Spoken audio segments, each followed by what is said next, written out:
What is up, guys? It is Lego Dude 16 here, coming at you with a mini mock review. This is a Lego mail van. Now, this is the first mail van that I've ever built, believe it or not, after a very long time of having Legos and stuff. So this is a pretty nice little van. It's not very big, as you can see. It's built on one of these small one-piece plates here that requires you to use these really small slick tires, unfortunately, because it's really small. I will use my fire department vehicle as a comparison.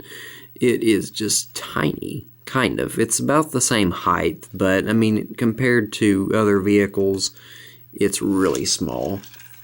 I mean, if you were to put it next to a bigger vehicle, it's ridiculously small. But you know what, it'll do for now.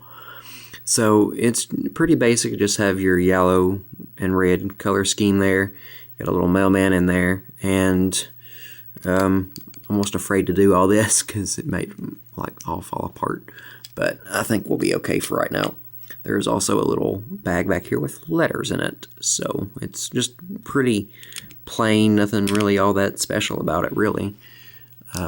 So it's just a small little thing that I put together, because originally my mailman was carrying his mail on a bike, which, I mean, hey, it's good exercise for the guy, but still, it would be nice to have actual little mail carrying vehicle of some sort. And then there's headlights here on the front and taillights here on the back. And so yeah, that's just pretty much it. So let me know what you guys think about it in the comments below, and be sure to become a subscriber to my channel if you have not done so already. And as always, thanks for watching, and be sure to keep an eye out for future videos.